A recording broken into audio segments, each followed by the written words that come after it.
Welcome to this explainer. If you've ever spent even 5 minutes scrolling through fitness content online, you've definitely seen that whole grind culture mentality. You know exactly the one I mean. No days off, sleep when you're dead, push past the pain. But what if I told you that exact mindset is probably the very thing destroying your progress?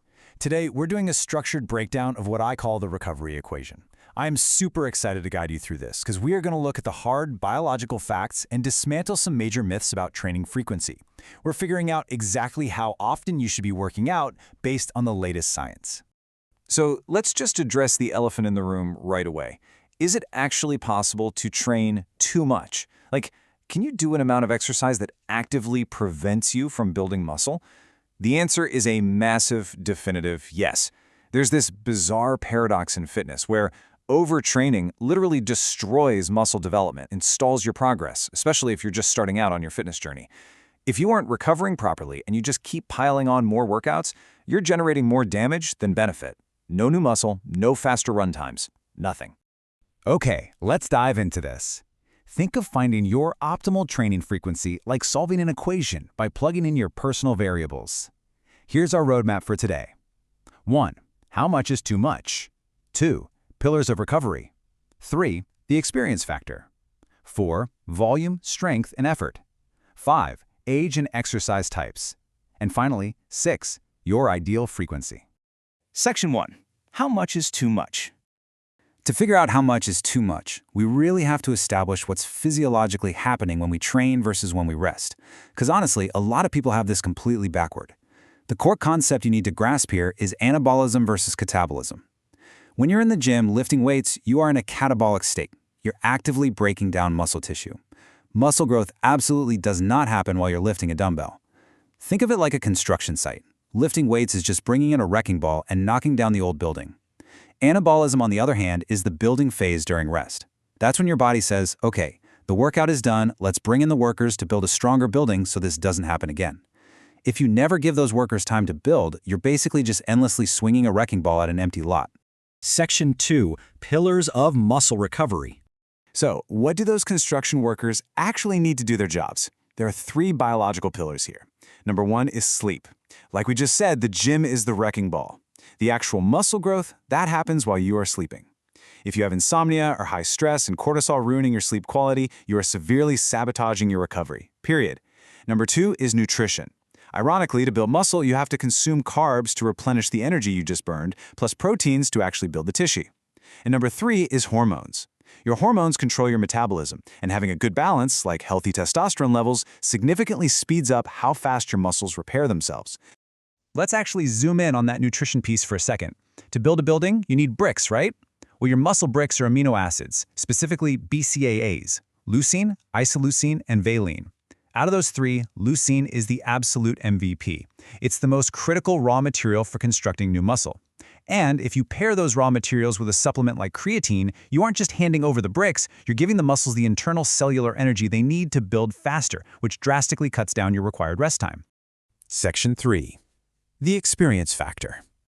Now, what's really interesting about this is how highly personal it gets. A beginner's body handles the trauma of a workout completely differently than a seasoned pro. During your first 1 to 3 weeks of training, your body is basically in total shock. It doesn't have the machinery to deal with the new stress. Because of that, 80 to 90% of your protein synthesis, all that cellular energy, goes strictly toward just repairing the physiological damage you caused. Only 10 to 20% goes to new muscle.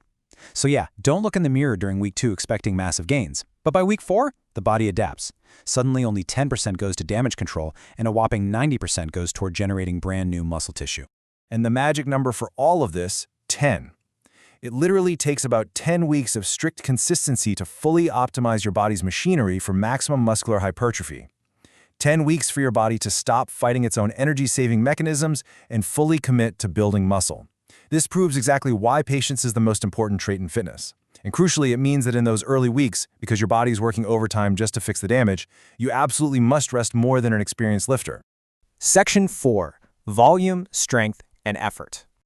Once you're past that beginner phase, your specific goals start dictating your recovery limits.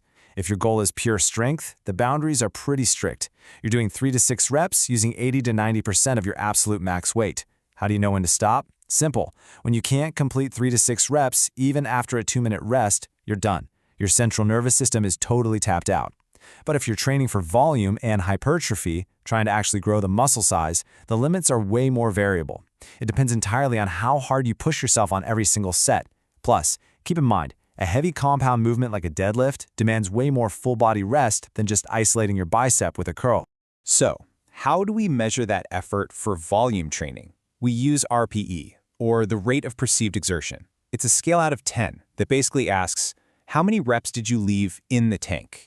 If you train at an RPE of 9 out of 10, meaning you could only squeeze out one more painful rep before totally collapsing, your muscles need at least 48 hours of rest.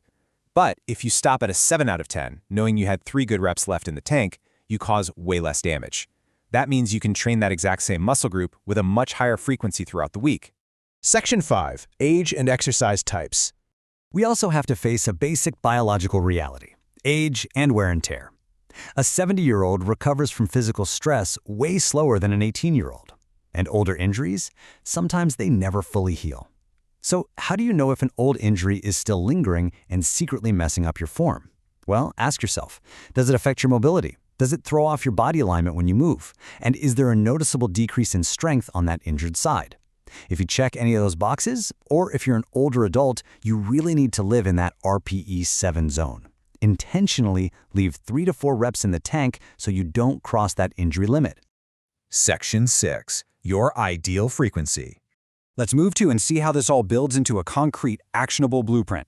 72 hours. That is the golden rule of rest per muscle group if you are a beginner, in your first 3 weeks, over the age of 50, or recovering from an injury. You have to give every single muscle group a full 72 hours. The absolute easiest way to do this? A simple A-B split routine. Day A is upper body, day B is lower body. Alternate them, and you can train safely up to 4 times a week without ever breaking that 72-hour recovery window. Now, 48 hours. That's the rest rule for advanced lifters. Once you've put in the time and your machinery is fully adapted, your recovery window shrinks to 48 hours per muscle group. Honestly, at this stage, that traditional bro split where you only hit chest on Monday is totally suboptimal. You ideally want to hit each muscle group twice or even 3 times a week, dividing your routine into shorter, more frequent sessions to maximize that 48-hour growth window. Okay, but what if you want to safely speed up that 48 or 72-hour clock? Listen, forget the harmful anabolics. They'll just wreck your health long-term anyway. They're amazing, science-backed accelerators you can use. Taking essential amino acids post-workout gives you instant raw materials. Creatine boosts your cellular energy. And things like magnesium oil massages or saunas, they drastically increase blood flow, pumping vital oxygen straight to those damaged tissues to heal them naturally. And if you want to take literally all the guesswork out of this, look into heart rate variability, or HRV. This metric tracks your parasympathetic nervous system, the part that controls rest and digestion. Olympic athletes use HRV to know the exact second their nervous system has fully recovered from a brutal workout. And now you can just track it effortlessly with a smart ring or watch. It's basically a customized daily green light telling you exactly when it's scientifically safe and optimal for you to train again. So I'm going to leave you with this provocative final thought to chew on before your next workout. Are you training to destroy yourself, or are you resting to rebuild yourself? Remember, the gym is just the wrecking ball.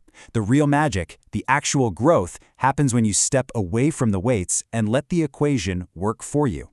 Respect your experience level, track your effort, prioritize that sleep, and apply this knowledge to train smarter, not just harder. Thanks for joining me for this explainer, and I'll see you next time.